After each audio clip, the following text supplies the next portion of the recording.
Good evening, everybody. Welcome to the show. I'm late, even when I'm just sitting here, even when I'm just sitting here watching the clock, I still end up being late because something goes wrong. Like out of battery light back there, guys. This is low tier. I can do better than this. I won't do better than this, but I could do better than this. Welcome to the show, everybody. My name is Stuart Davis. I'm a flawed man of God. Has flaws, as in punctuality, presentation, many things. Flawed man of God. I am a deacon at a small church just outside of Richmond, Virginia.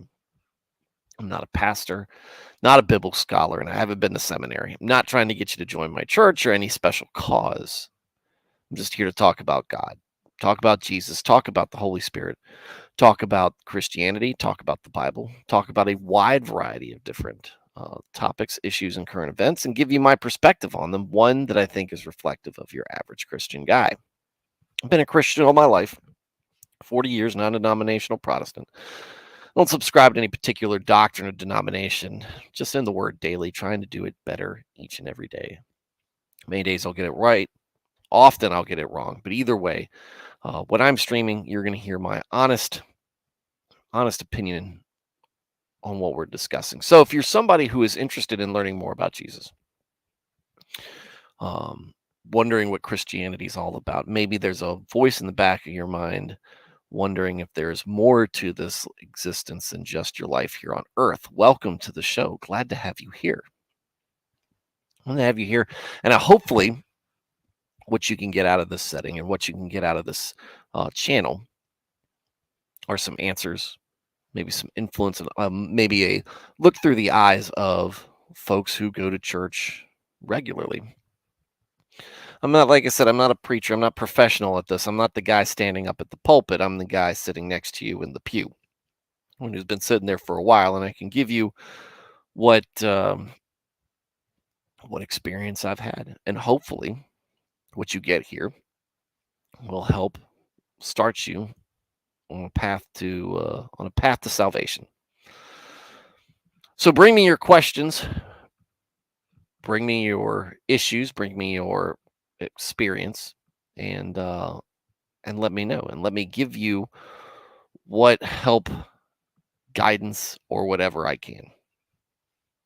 If you are already a Christian and just enjoy Christian topics and discussions, welcome as well. Glad to have you here. We work this very similarly to a Wednesday night study group or a Sunday school. Very relaxed, very casual, and it's all about God and the community, bringing you guys together and just paying attention, caring, asking questions, do a little BSing, and then some. But the main focus is to talk about, learn, and discuss the Word and the faith. And whether you are more well versed and spiritually mature than I am, or you're just a beginner, I encourage you to be part of the chat. We get a great chat.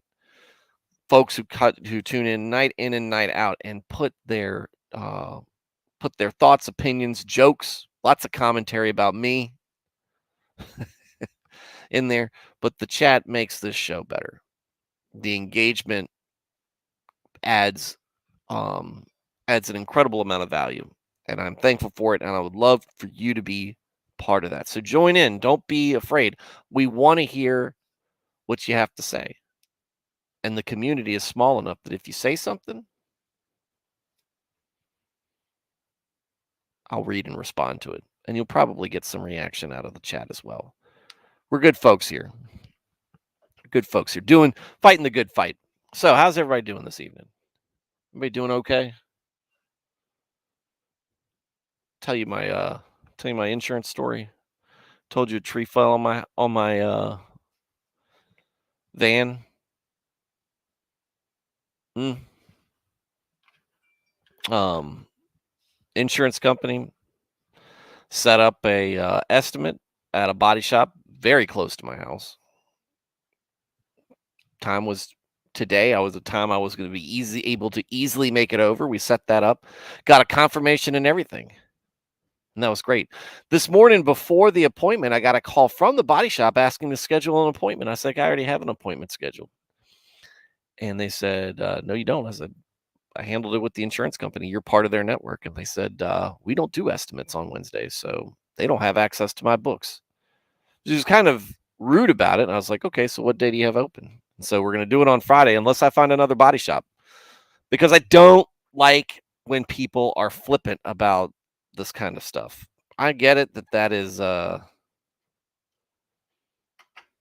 get it that this is uh, common scheduling for her at the body shop. She deals with it all day, every day.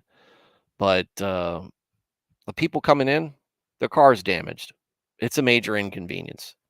And she probably knows this, and she probably could have said, hey, look, I understand insurance company, they think they know what they're doing here.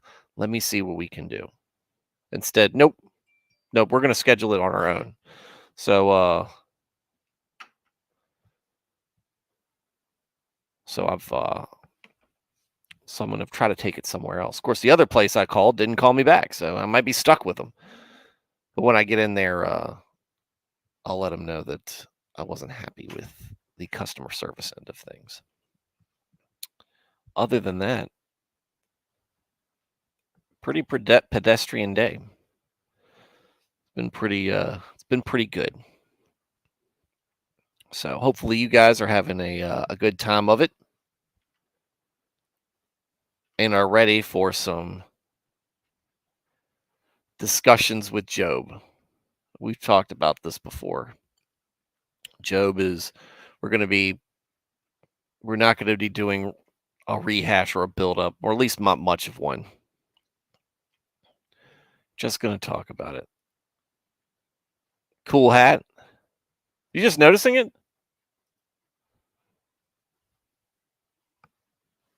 So, wife got me this hat. I want to say 2 months into me doing the stream, as like kind of a gift to show me that she supported what I was doing. And I decided I was going to wear it all the time as kind of a the one, because I appreciate the gift. 2, I like the message it sends. I'm stamping it on my own forehead, in effect, by putting it on my head. And yeah, and then look, it's tan, it tends to go with everything, and it's part of my look. The the Medicare look, almost, with the headset and the hat. Only it's at my actual face. It's an actual headset. It's an actual hat. It's not just a logo. Maybe if maybe if I'm a real jerk. Hold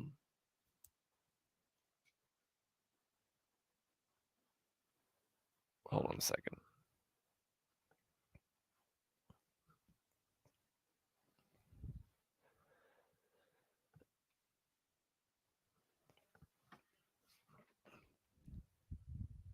That's funny. That's very funny. Son's doing some programming over there.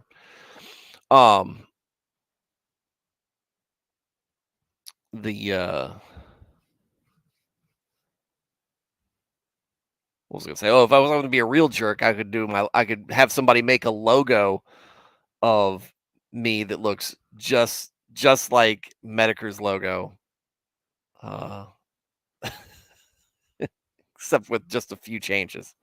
A beard, says F, flawed on across the side instead of the stars, and it's a black headset with red trim, maybe, and a grin, and a grinning face, because I'm all smiles on here.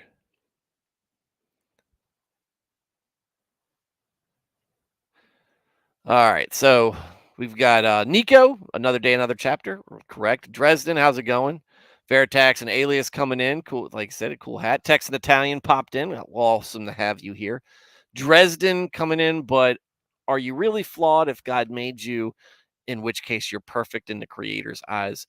We are made in God's image. However, my behavior, my personality involves flaws.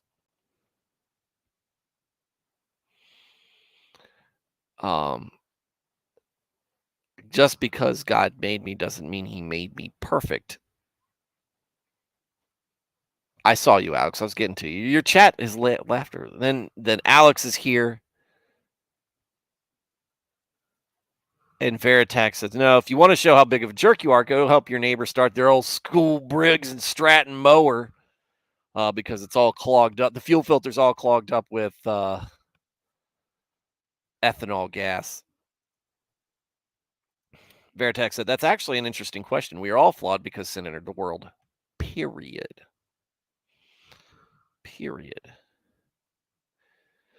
We do tend to give into it. It's the reason I hammer on this is I think it's a good reminder to help keep myself humbled and let other people know that I'm not trying. This channel is never trying to put on airs. It's never me trying to put on airs. I think one of the worst things that we can do as Christians in the church is, in effect, pretend or parade around as if we are perfect, as if we are better than other people. That is not what we're all about. That is not the purpose of church. In fact, that does a good job of pushing people away. I have been a part of a church that was like that. It may still be that way, but it did a great deal of damage to my opinion of churches for a long time because of the way they acted. And you can talk to people. I've talked to people who went to that church with me, who grew up with me, who have either left faith entirely, walked away from church, or just joined another church because of that attitude that they experienced. And I thought I was the only one who was thinking it. But when you're a kid, teenager, everything's self-centered. You think the world life revolves around you. It's a very small world that you live in. But when you get older and you run into people and you see how they're doing and how they came up, then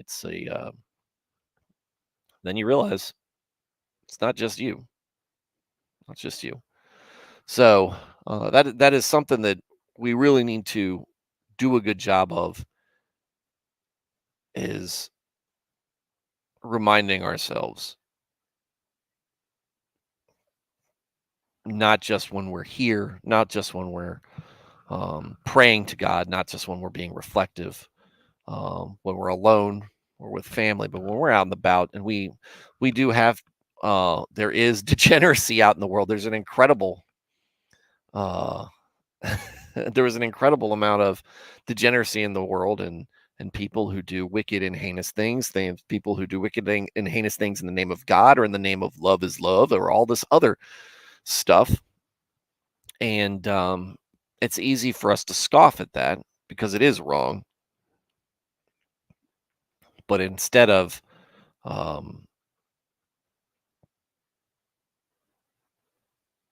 trying to bring people over and let them to recognize their sin, all too often we are condescending and look down on them. This is a problem I have as well from time to time. Zero is here. How's it going, sir?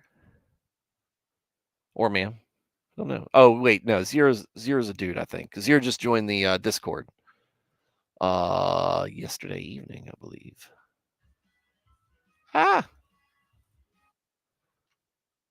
Wish Hulu didn't do that.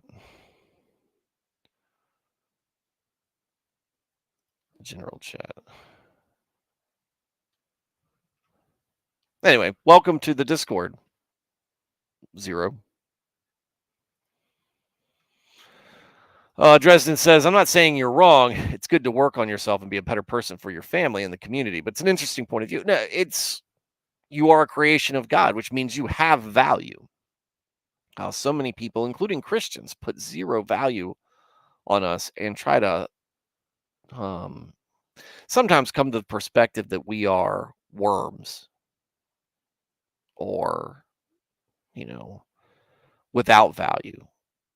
And while we have value because of God, that means that we, whether it's it doesn't matter if it's where it comes from. The fact that we have value and it comes from God specifically, that means we do have value. And it's good to treat ourselves like that.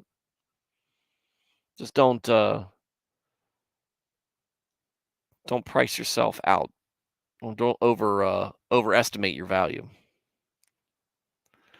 Alias says, I like when you put on air. You were off air for like 2 weeks and it was a bummer. Well, Alias, thank you. I'm glad to be back on air, as it were. This would be cool if I did this as like a ham radio station. That's why I think that we are now as YouTubers, the big guys and the little guys out there.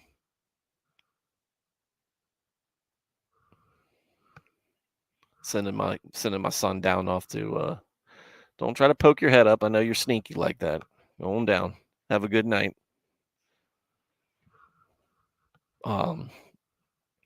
Big YouTubers, little tube YouTubers, or whatever. It's like the ham radio. It's like the CB radios that we were always trying to broadcast and talk and discuss things. And that's kind of cool. Veritech said there's a healing power in the silence, especially the silence that is nature. You can't hide yourself from yourself there. No, you can't. Sometimes being alone with your thoughts it's scary. Sometimes it forces you to be honest with yourself. And that's helpful.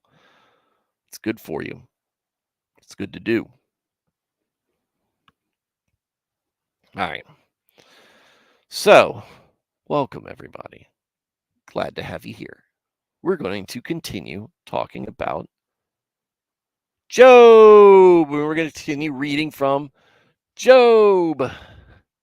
And whenever we've had, and again, brief recap, we're not going to go through the origin stories of Job, but the points leading up to this, Job has been going back and forth with his three friends, and they are, lobbing their accusations at him, and he is both defending himself and lashing out a bit at these folks for speaking to him this way in a time where he is deeply troubled. As we know from what Job has been through, it is a uniquely terrifying experience to lose everything,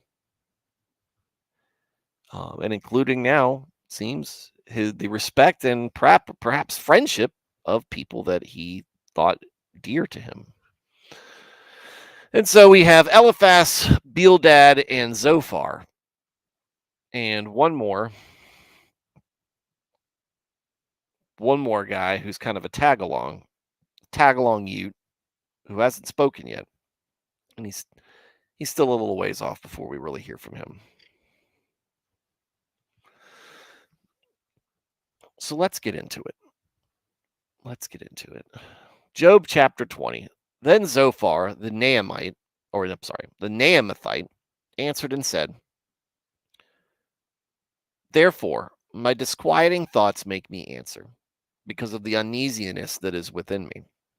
I have heard the reproof which insults me, but the spirit of my understanding makes me answer.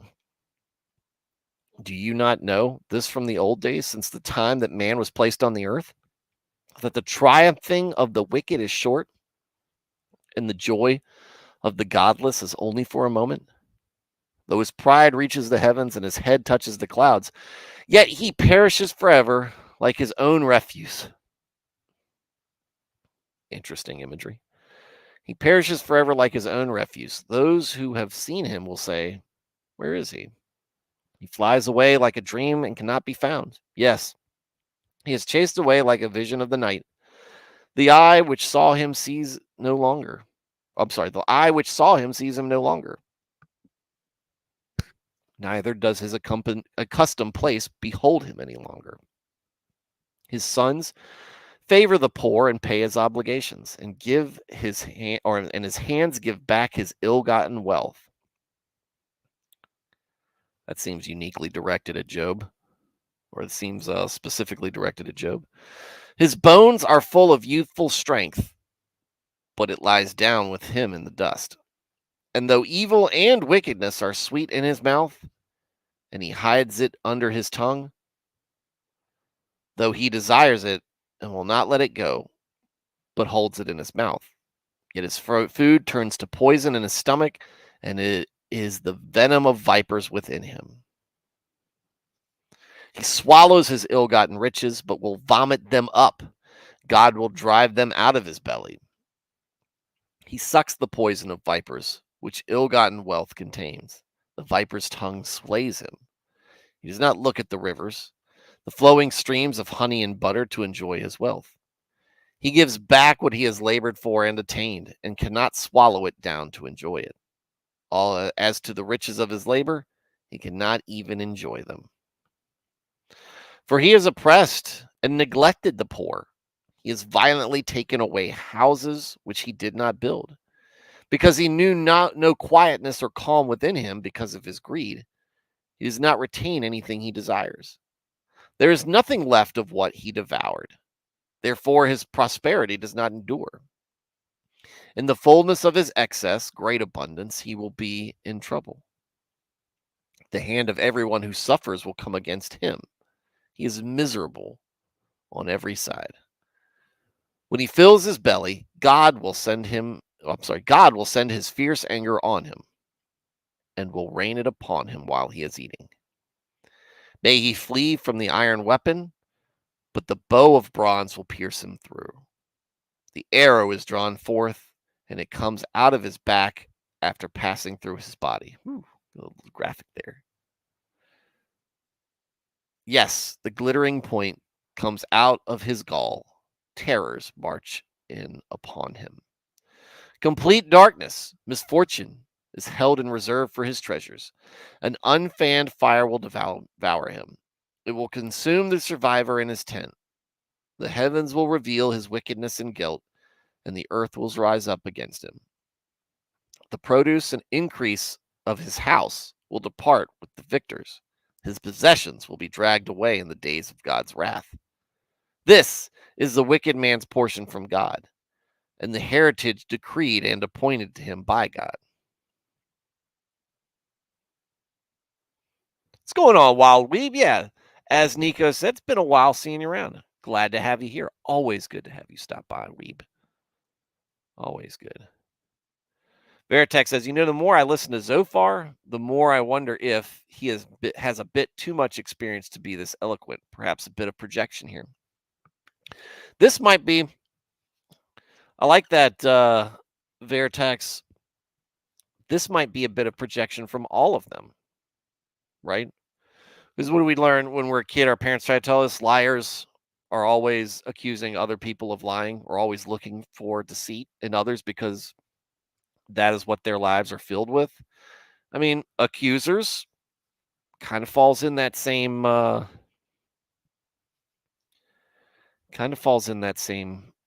area.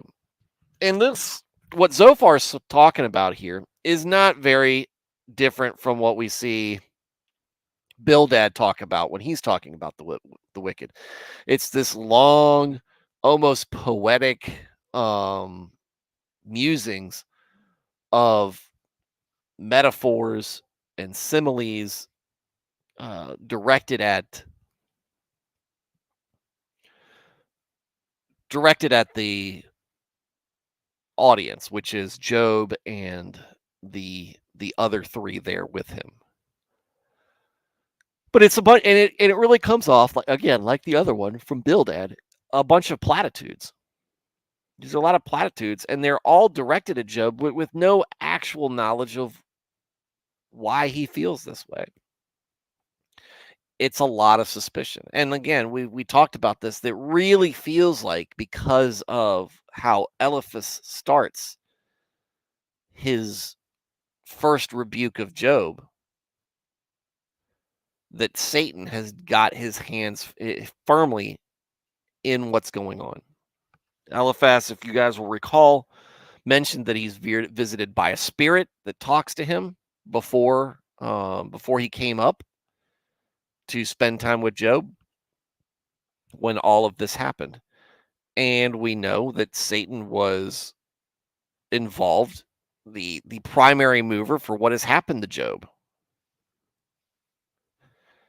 and that he is attacking Job on many fronts. We've talked about his possessions. We've talked about how he's attacked his possessions, attacked his family, attacked his physical health, his mental health, and now his friendships. Right? That's what most of this is. To me is the ripple effect, the chain reaction of what Satan was able to do in sowing doubt and suspicion in Job's friends. But how much did Satan actually have to work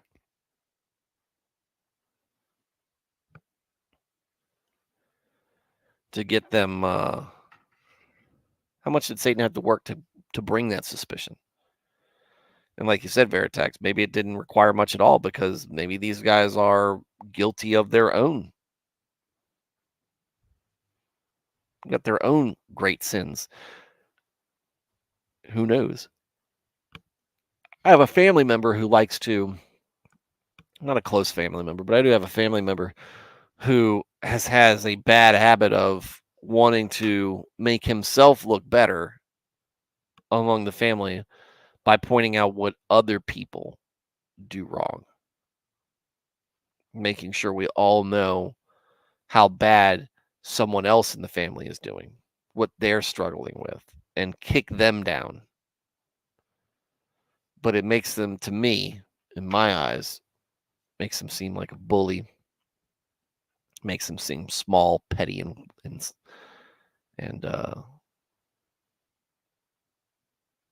I don't respect that at all. But that's kind of, maybe that's what's, this is all perhaps, who knows, maybe these men are almost or as righteous as Job is. Doesn't seem to be that way, because they're not affording Job the time of the benefit of the doubt, which is part of what Job, or what part of what God really commands. Now this is commands it later of the Israelites, is due process. These men have just immediately jumped on this bandwagon. The whataboutism is the word. I hate whataboutism. I hate whataboutism. When we're talking about one thing in particular, I had a big run in with whataboutism last week in my travels, and somebody I had to talk to, and just as soon as it started, I was like, I was talking to my wife about it, and she was like, "Ugh, wrong person to do that to." And I was like, this is not good. You do not know me very well. Veritax said it is like he spent time thinking about these thoughts. So either he has personally witnessed this, or he has personal experience from the other side. Perhaps being repent, we don't know exactly. And that's what we said. We're drawing our own conclusions about his friends and what they might be guilty of. We don't have any proof of what they've done, other than not being good friends. But we're witnessing that firsthand. We're witnessing them not behave correctly here. And we don't need to break down all this very much. That was interesting. Yet he perishes forever like his own refuse. Ugh. But that's, what he's saying has merit about wickedness, right? It is fleeting. It may feel good in the moment, but and this is true for many sins. This is one of the reasons why we do sin, is because we are tempted to do it, because it will make us feel good. It will satisfy us to some degree for a very limited amount of time. But what are the things you'll notice about sin? Because we weren't created to be sinners. But one of the things you'll notice about sin is after the deed's done, in the aftermath, you do have an attack of conscience. You do have to wrestle with those feelings. And that's your opportunity to turn away from it, repent, and work on healing yourself, getting support, moving on from whatever sin or vice you're partaking in, or giving into it and accepting it as part of you, and just said, God just needs to accept me how I am, or or even worse, God loves me no matter what. No, God loves me for me, which absolutely sends me to the moon. There are people actually out there preaching this. There are preachers. There are entire churches that'll preach this.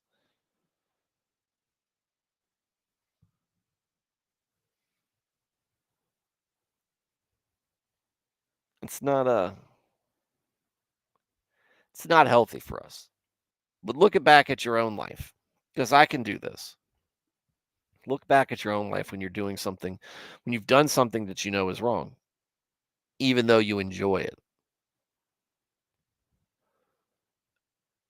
What's a good one? A good one is pornography. Okay? I know pornography. I know pornography very well. Had a prolific collection of it when I was in the military. It's difficult to escape it there. I have a deep amount of respect for folks who have been able to avoid that during their time there. There is much to look at.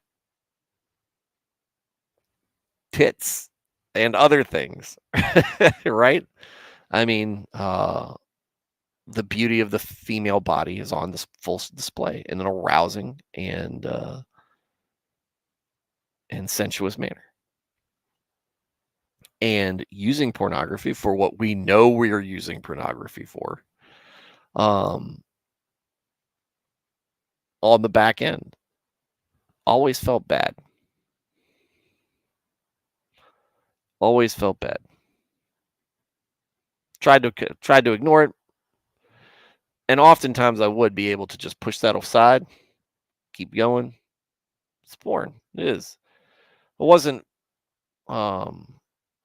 again, wasn't as mature in my faith as I should have been, or as I am now, and realized this is something that is truly ugly. This truly is a vice of lust and debauchery that I need to reject. And it does, and we all know. We know the studies, right? We know, and we can just look at it, and you can tell that this is not something that promotes goodness, wholesomeness. Does the opposite, right? And the apologists sound even worse than than potheads talking about how there's nothing wrong with smoke, nothing, absolutely zero side effects, and nothing but very positive things about smoking weed, right? We all know those folks. This is worse. To me, this is worse, because I think in many ways porn does way more damage to our souls, to our mental health, than marijuana probably does. Don't know. I've never smoked marijuana. That's my confession. Drugs and illicit substances were never my vice. I've never smoked a cigarette. The only thing I've ever smoked is I will have smoked the occasional cigar because I enjoy cigars very sparingly. And even then, I didn't do that until I got home from Iraq. My time in Iraq, smoking a cigar was the victory dance. And I still got cigars up there from some Winston's from when my son was born. and I'll break them out on special occasions. But again, that's not my vice. I have a lot of experience of people around me who have struggled with much worse than marijuana addiction. Much worse, to unfortunately, to my cousin's death. And I've seen it. I can't relate to it. I've seen it. It upsets me, disappoints me, when people do stuff that harmful for them. But I understand that, porn's an addiction as well. Try giving that up. Try giving up your addiction. Try giving up what you regularly partake in. That's why I say fasting is good. We talk about how I was fasting for Lent, even though I'm not Catholic. Fasting for Lent, going for anything you don't think you can go without or do without for 40 days. It's not like food, water, shelter, that kind of stuff. A bath. But anything that you think that you absolutely can't do without in your life for 40 days is something you may need to seriously can think about going without it for 40 days. So there you go.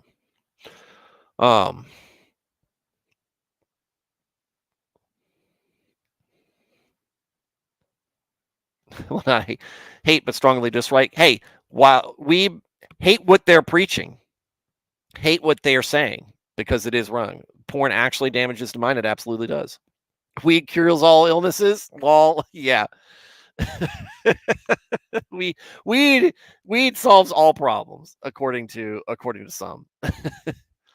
Weeb says, I will admit marijuana was my personal vice. I love a good smoke sesh out of an antique pipe. I treat it like alcohol. Try to use it in moderation. Look, I'm not scholarly enough to tell you that I can point to scripture and say, yeah. That's not to say I couldn't if I really tried to, but I haven't really seen it yet where I've can say, look, this is scripture. It at least looks like it's talking about marijuana or, mind altering substances, and says that they are wrong. Drinking alcohol is not a vice. Drunkenness is a vice.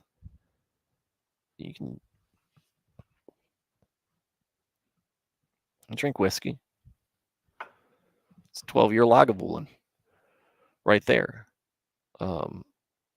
But I'm not going to be stumbling around the driveway howling at the moon. There's a difference between that. Now, if maybe marijuana falls into that same category, I don't know. But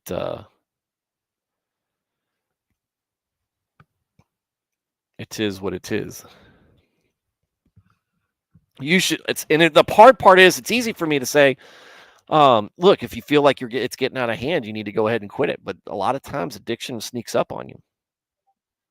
A lot of times it does, and you need someone else to come up and tell you, hey, I think it's a problem. And then it's always hard for us to be in a humble place where we can say, yeah, you're right. Something like, let me know, I would quit instantly. The humility to be ready to accept. And that's why I said, being a flawed man and trying to tell you, look, the stuff I'm talking about is stuff that's scripture that I'm reading, and I'm trying to do my level best to absorb it correctly.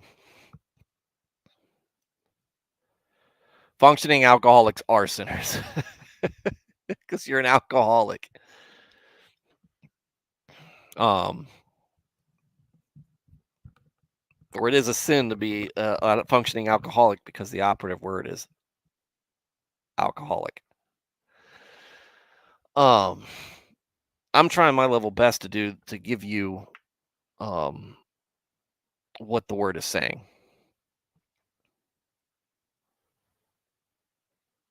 But I also have to be open to the fact that if somebody presents me something that's compelling about what scripture's saying, and I can't refute. I have my own opinions. I need to understand that my opinions are trumped by the truth that is Jesus Christ. And that's why I like what you said, Wild, is if you find a passage, let me know. I'm ready to quit instantly. If it's wrong, it's wrong.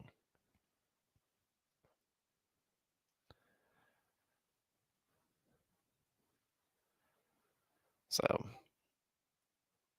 you thought that would be a loophole. It's not a loophole, Nico, but I get the humor. Texan says I was raised super conservative Christian, like any alcoholics, and that sounds like Baptist to me. You're going to hell when you die. No dancing, no alcohol under any circumstances. No. Um, as I will remind everybody, and I'm not the only one who does this. Jesus's first miracle outside of the virgin birth, Jesus's first miracle is turning water into wine for his mom at a wedding party. The Last Supper, they are drinking wine. Communion, ideally, involves wine. And so, super conservative does not necessarily mean correct. You never had any. Have you had any since then, Texan? Blaine says you're not an alcoholic until you're hiding it from everybody around you. Well, that's not true either. I got another family member. He doesn't hide it from anybody, and he is absolutely an alcoholic. But that is a big warning sign. Unfortunately, other people, if you're hiding it, you usually don't do a very good job of hiding it. Some people do. Some people are masters at hiding their addictions. But oftentimes, addicts are sloppy.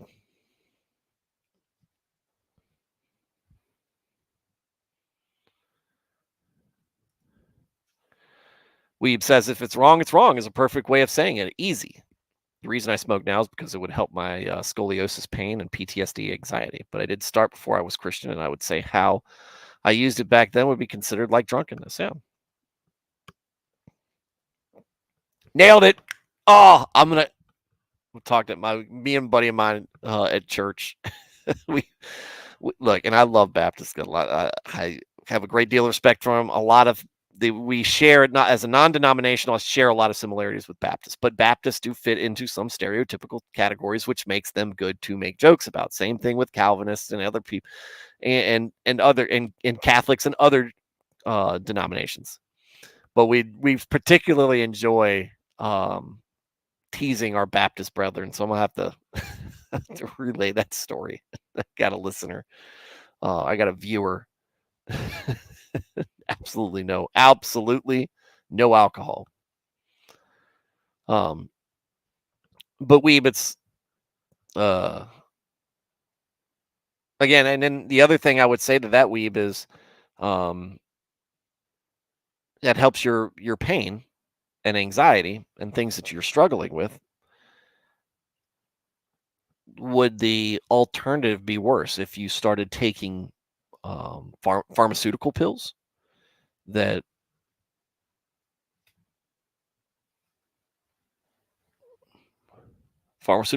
may have much worse effects on you that are not as natural as marijuana is? Don't know. Texan said the argument was that wine was diluted by a lot by water. I've heard that. Most of other is it hasn't been a lot of the wine wasn't fermented or wasn't as strong as it is today. Okay, then if it was, then why were people getting drunk on wine? So, oh, I know, Texan. And like I said, it's Baptists are Baptists and they're good people. But again, the stereotypes they're fun. I'm more libertarian about it now. Well, that's good. Blaine says all the Baptist jokes are real. They needed wine to make water safe to drink. I've heard. Actually, I didn't hear that one till more recently. They needed wine to make water safe to drink. That's a more recent one that I've heard that a lot of people have heard that before. Only I was only recently made aware that this is another point of view. So, no, no, it does not mean that, Alias. Alcohol fueled drag racing is encouraged. It's encouraged. Weave says, I have no idea. I've been injured by meds and needles too much that I don't like taking anything unnatural. The side effects for weed aren't terrible, but it's not good for you. But I still think it's better, maybe, than the alternative.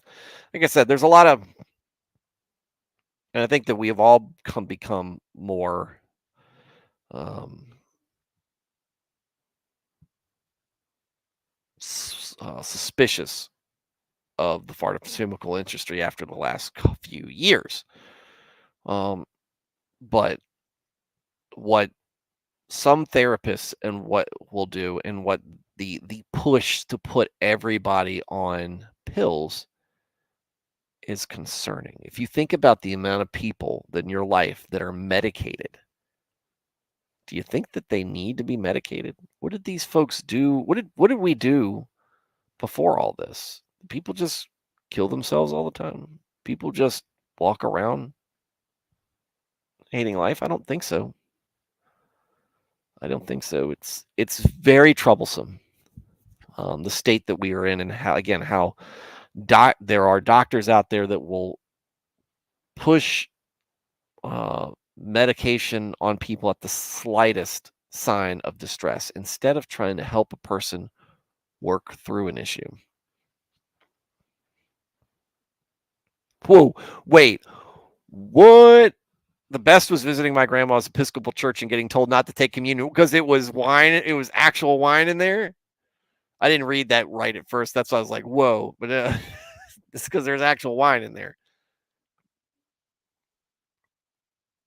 And here's where Blaine nails it, right? Because this is where I stand on it. Good sign or question to ask is if the vice is taking the place of God. Is it getting in the way of your faith? And you got to be honest about it. Is it getting in the way of you doing what you're supposed to be doing? Are you being honest in your life? Are you earnestly seeking God? Are you being a productive member of society? All this other stuff. Are you being responsible? Are you fulfilling your responsibilities as a man or woman? But in your case, Weeb, a man. And there you go.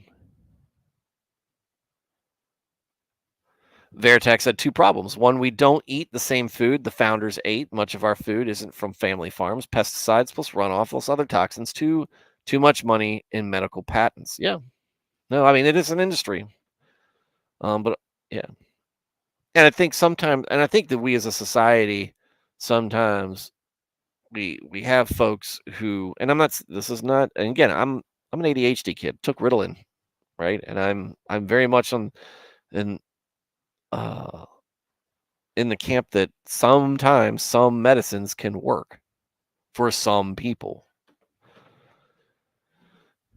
But I think that, and all you got to, but if you go on places like Twitter or Facebook, or if you talk to people, some folks, and all they talk about are the problems that they have, there are so many people who want to lean on diagnoses like a crutch without wondering if there's a way to overcome these diagnoses or if they're even real in the first place for them. And I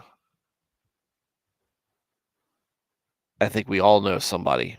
We all know somebody in our lives who's like that.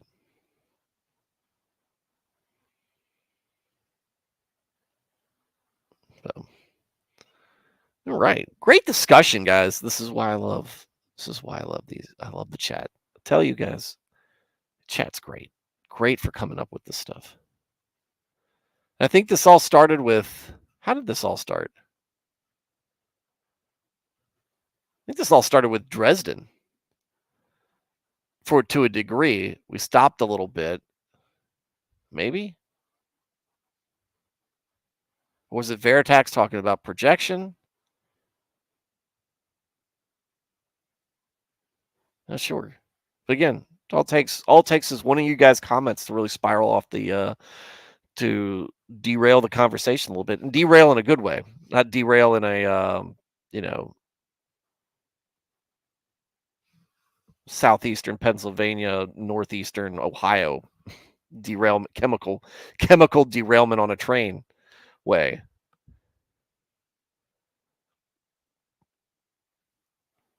Oh, Veritex says, I think there may be DNA damage in all of us because of atomic fallout from World War II plus nuke testing. Maybe.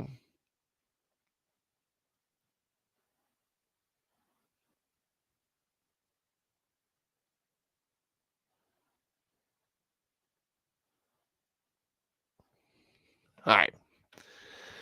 So Zophar, was it Zophar? I think it was Zophar. Yeah, Zophar has said his piece, so now we got Job on the other side with his point. Before I get into that, let me read Dame Blaine's part. Look, as an asthmatic kid, I'm sorry, as an asthmatic kid, medical industry is life saving. The issue being the crutch in a lot of mental. So many of these mental health mess. Wait, hold on. As an asthmatic kid, the medical industry is life saving. The issue is the crutch, and a lot of it is mental. So many of these mental health, so much of this mental health mess are supposed to give you the right mind to begin fixing yourself. Too many just feel better than stop taking, feel bad, then roller coaster the whole time. That's oftentimes the problem with people with actual problems, because the medicine does what it's supposed to do, or does change you in some way, and maybe it makes you better, maybe it doesn't. But you feel like you're better and you stop taking it. A lot of people do is they just go, "Oh, I have anxiety." Right? I'm not picking at you, weeb. I'm talking about, like, folks who go, "Oh, I have anxiety," because they're socially awkward in some situations or something like that. And so it's like, and so all you hear about is their anxiety.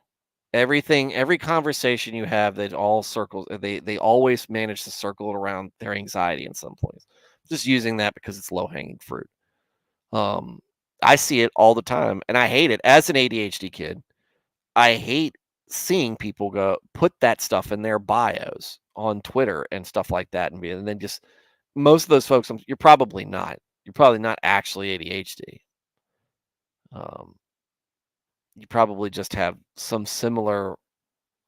share some similarities with folks with actual ADHD, and you go, "Oh, that's me." And you got diagnosed because your doctor was pushing Adderall or whatever the most recent stuff is. I've seen ADHD. One of the things I got to notice, being who I am, as a kid growing up, was how many people who said, "Oh yeah, I got ADHD," or "I got ADD too," and I'm like, and you could watch them and you're like, "No, you don't. You and I are nothing alike." Um, and does that stuff actually calm you down, or does it spool you up? Most people, it spools them up.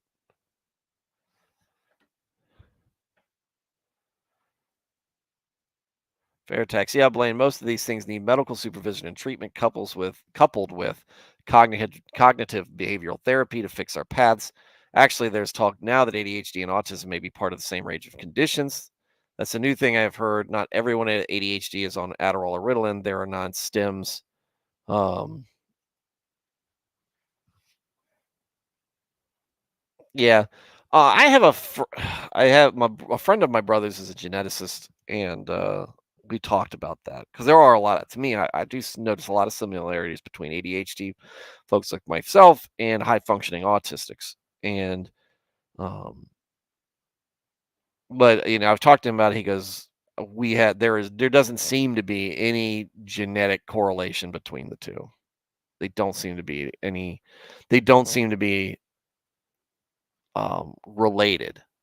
But I definitely think there's got to be some sort of connection there, or where there's just a very very interesting coincidence that we do seem to share a lot of similar signs and symptoms. We've said, "Oh, I don't mind. You mentioned ADHD, and I have that and a few other problems diagnosed when I was a kid after acting out so much. I agree with you. I don't like people using it as a crutch, and even I find myself doing it sometimes, and it's extremely bad habit, and I kick myself for it. I had to really grow up about it because I found out and that I couldn't join the military while I was in take Ritalin. In fact, I couldn't even tell anybody that I had ever taken Ritalin, or else I had to get a waiver. Now, this is back during the Clinton era, when everything was drawing down. I couldn't even you had to get a waiver, which was next to impossible to get if you'd even taken Ritalin at some point.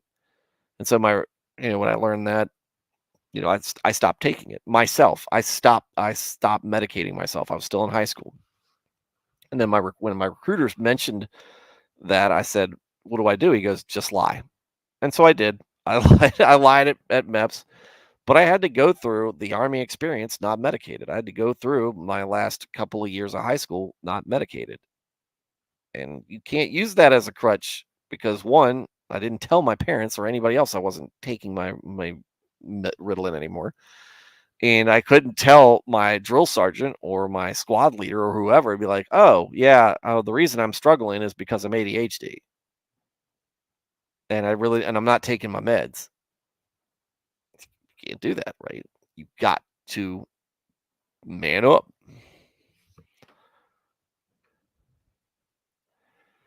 Yeah, ADHD meds are never supposed to calm people down, though. It's meant to slow the brain just enough that you can intervene in your thoughts instead of being almost all automatic. It helps with our impulse control and helps us, like you said, slow down enough to focus. One of the reasons why, so when I was taking it, my parents would only give it to me during school hours and would never give it to me during on the weekends, especially not when I was playing sports, because they said when I was on Ritalin, I was like almost like a zombie.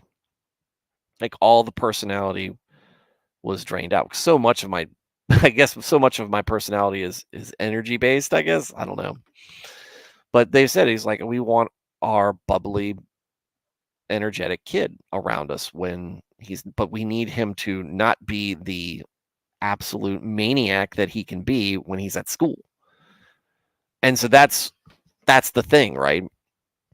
So many parents were taking once they found out that ADHD was a thing and that and that um there was medication for it. Every parent who had a problem had a disobedient kid or kid with a little bit of extra energy or that couldn't sit still was running to the doctors demanding that they get diagnosed with ADHD. They had convinced themselves that they had a kid with this condition. So they give them Ritalin. And what does Ritalin do to a, let's call it, a normal person?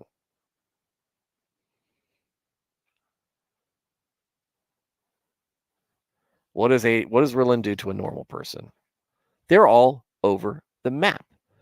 You see, and they are just, and because women, there's a Rolling Stones song called Mother's Little Helper. And so back in the 60s and 70s, housewives took Ritalin to help them through the day to get through all their tasks or whatever, apparently, because that's what it does.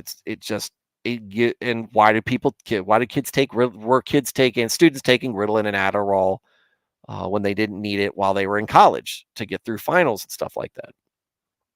Because it would keep you alert and everything. It's not how it works on somebody who actually has ADHD. It just helps you focus more. We already have the energy. It just helps clear that up. The funny thing is, Ritalin also has similar ingredients to Dexatrim. If anybody remembers what Dexatrim was, it's a diet pill. And so they never, I never ate lunch in school once they diagnosed me with, or once I started taking Ritalin. So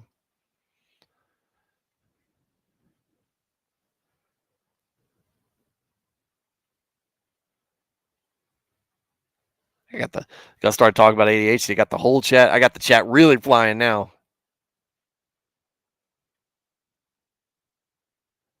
So we are just now learning that the mind is 90% plus automatic. ADHD plus impulse control, executive function issuers, rejection sensitivity dysphoria, sensory issues. For many with ADHD, the issue is the inability to turn the sensory information down and focus.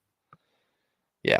But when we can, I find myself there. I find myself at an advantage. When I'm focused, I feel like I have an advantage over people without ADHD. Because I can either multitask or hyper focus depending on what I'm doing.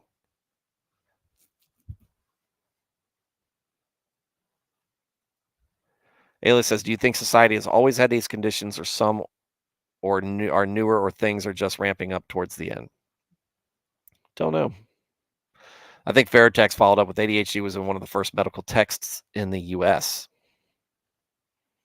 I will say I was one of the when they first started taking it seriously, that was when I was a kid. Like I said, I've said this before. I was a one of the case studies when this really started to become a thing where people were looking for answers. And I have to credit my parents, especially my dad, who was the breadwinner and earned a pretty decent living. Poured a lot of resources into figuring out what was wrong with his kid.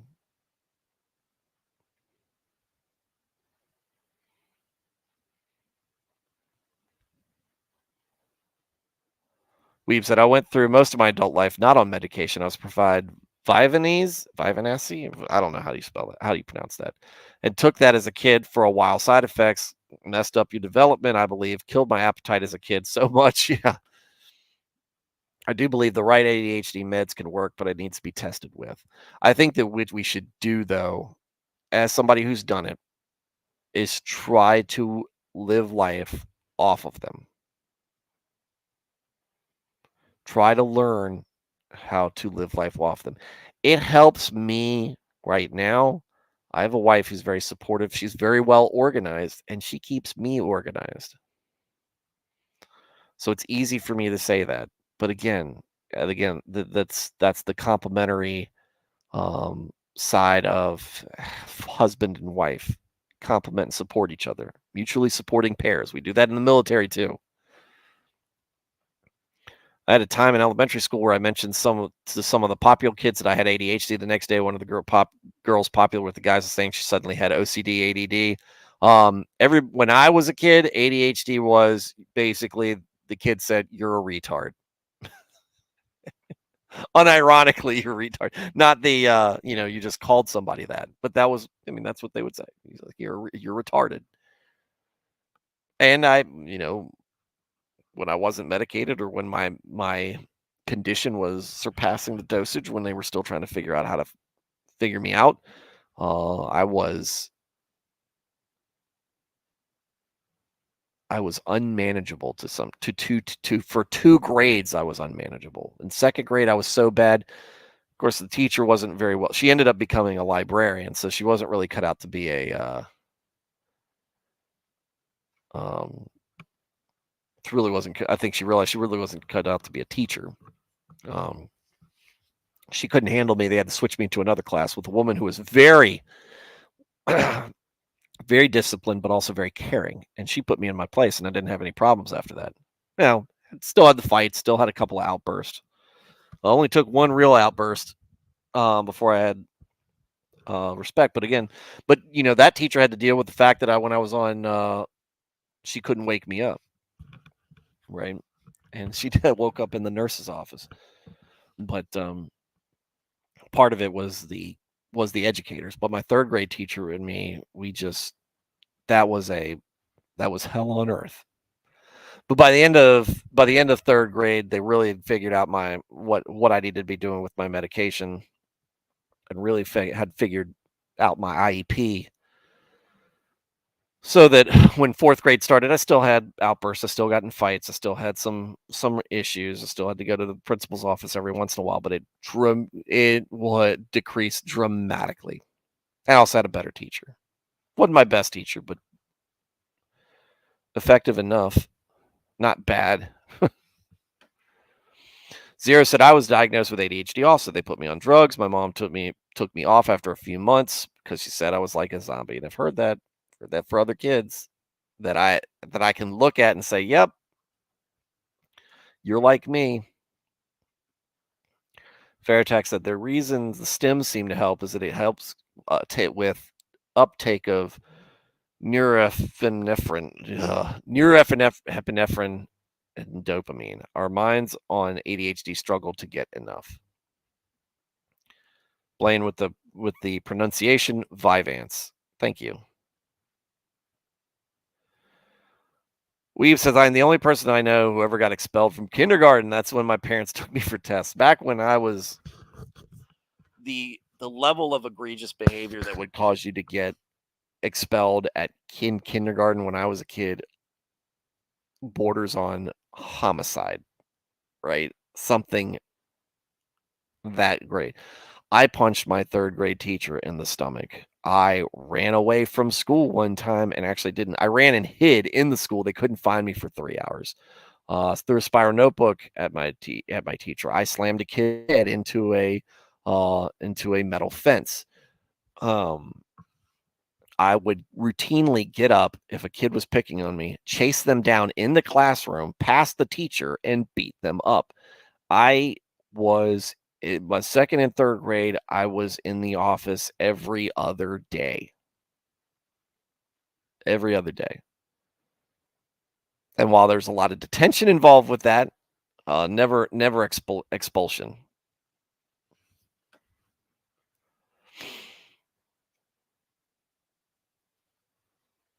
I was on Ritalin as a child from 6 to 12, and yeah, I had no emotions. I wasn't a zombie. I was more Spock-like or less Spock-like, more Vulcan, depending on your view. And I think that's what we mostly are like. But if you think about it from a parent's standpoint, they probably look at that and say, "Oh, they're a zombie," right? Because they see the before and after.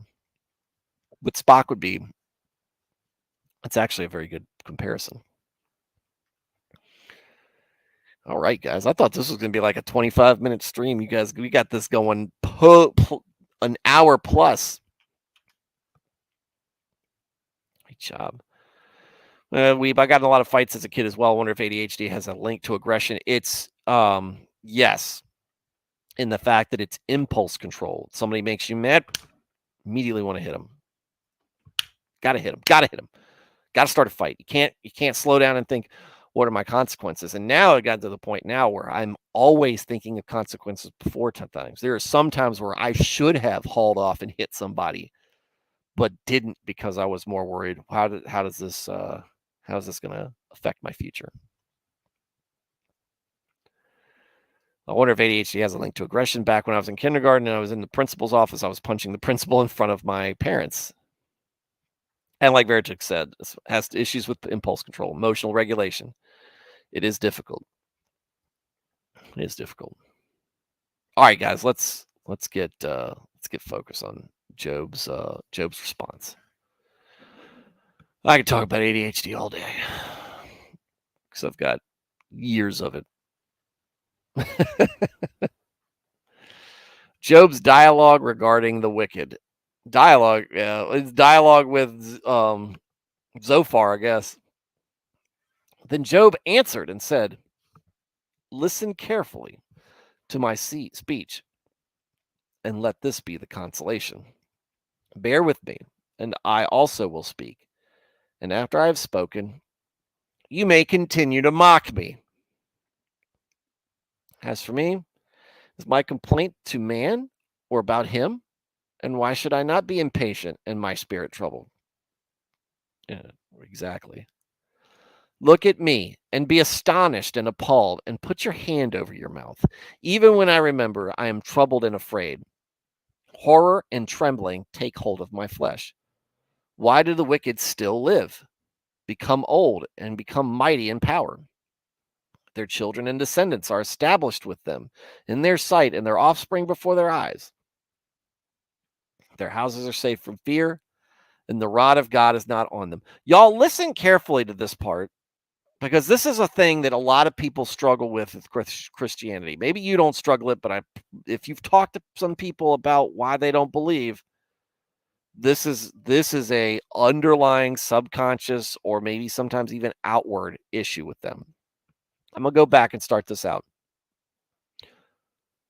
Even when I remember I am troubled and afraid, horror and trembling take hold of my flesh. Why do the wicked still live, become old, and become mighty in power?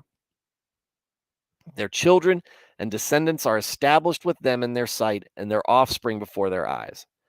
Their houses are safe from fear, and the rod of God is not on them. His bull breeds and does not fail. His cow calves and does not miscarry. They send forth their little ones like a flock, and their children skip about.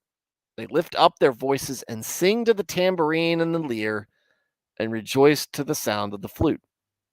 They fully enjoy their days in prosperity, and so go down to Sheol, the netherworld, the place of the dead, in a peaceful moment. Yet they say to God, "Depart from us, for we do not desire the knowledge of your ways. Who and what is the Almighty that we should serve him? And what would we gain if we pled with him?" But notice, the prosperity of the wicked is not in their hand, in their power. The counsel of the wicked and the mystery of God's dealings with the ungodly is far from my comprehension. How often, then, is it that the lamp of the wicked is put out, and that their disaster falls on them? Does God distribute pain and destruction and sorrow to them in his anger? Are they like straw before the wind, and like chaff that the storm steals and carries away? You say God stores away the punishment of man's wickedness for his children. Let God repay him so that he may know and experience it. Let his own eyes see his destruction, and let him drink of the wrath of the Almighty. For what pleasure does he have in his house and family after he is dead, when the number of his months of life is cut off? Can anyone teach God knowledge, seeing that he judges those on high? One dies in his full strength, being wholly at ease and quiet and satisfied. His pails are full of milk, his sides are filled out with fat, and the marrow of his bones is moist. Ugh, moist. Hate that word. Whereas another dies with a bitter soul, never even tasting pleasure or good fortune. Together they lie down in the dust, and the worms cover them. Behold, I know your thoughts, and the plots by which you would wrong me. For you say, where is the house of the nobleman? And where is the tent, the dwelling place of the wicked? Have you not asked those who travel this way? And do you not recognize their witness? That evil men are now reserved for the day of disaster and destruction. They will be led away on the day of God's wrath. But who will confront him with his actions and rebuke him face to face? And who will repay him for what he has done? When he is carried to his grave, a guard will keep watch over his tomb. The dirt clods of the valley are sweet to him and gently cover him. Moreover, all men will follow after him to a grave, while countless ones go before him. How then can you vainly comfort me with empty words, since your answers remain untrue?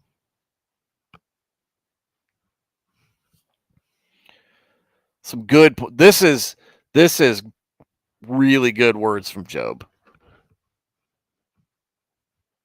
Starts with the look, listen to me, and while I'm talking, let me talk, let me speak, and then afterwards you can go back to making fun of me, or condescend to me, or accuse me, and do all the other crap that you're doing to me. I'm not complaining about God or about man. And why should I not be upset?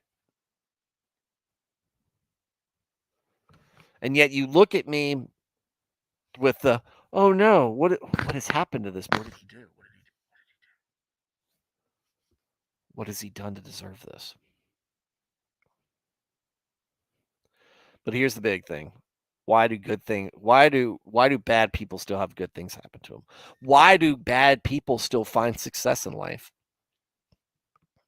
you can name people that you know personally, maybe. Definitely people that you know in celebrity status or, well-known famous people are evil and yet live lives of power and wealth and comfort. This weighs on people.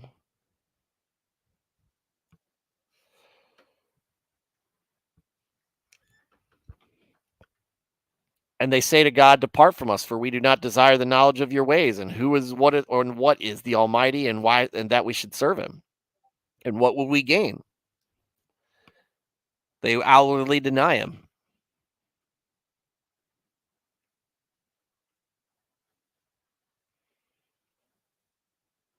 Where is the here it is. But notice the prosperity of the wicked is not in their hand or in their power. The counsel of the wicked and the mystery of God's dealings with the ungodly is far from my comprehension. I don't know. I don't understand. So I'm not going to pretend otherwise. We don't know why.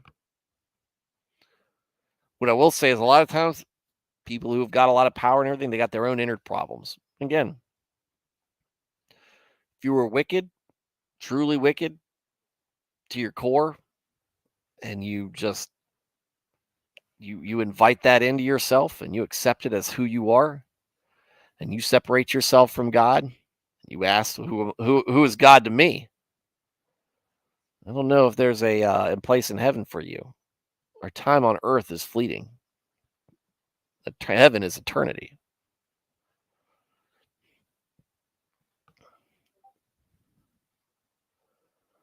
And so, and then and then it follows that with, can anyone teach God knowledge, seeing that he judges those on high? There's a lot of good nuggets in this chapter. A lot of good things to pull from that. I'm sure Eliphaz is next. Yep, Eliphaz is get next. They all take turns. It's a round robin. It's station to station. And that's going to conclude our reading for tonight. All right, guys, great conversation tonight. Great passages. Just a lot of good stuff. Good input from the group. But I'm going to shut things down. And I lost another lamp. And I lost another light. I'm going to put these on the charger and talk to you guys tomorrow. So Veritax, Wild Weeb, Blaine, Zero, Alias, Texan Italian, Nico,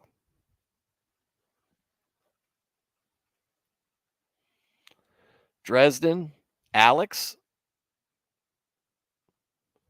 all you guys. Thank you for being in the chat. Thank you for a wonderful conversation tonight. And that's why I said y'all are incredibly valued to this stream, to this channel, and the content that I put out, because so much of what we talk about is driven by you guys. For everybody who was listening and didn't comment, that's fine. I encourage you to comment, but just glad that you enjoy listening. Be sure to subscribe and give me a like on the channel. Give a like on the episode and keep those things up. I haven't even checked my subscriber count in the last maybe month. I'm at now. Let's see. That's YouTube TV. Hold on. 486. I'm 14 away from 500. I don't know if that's more or less than it was like 185, 187 or something like, or 485, 487 before. So I'm kind of in the middle. But anyway, subscribe if you haven't, if you enjoy this. And yeah, and everybody catching this on the replay, hope to catch you live soon. In the meantime, everybody, be good. Have a good night. God bless.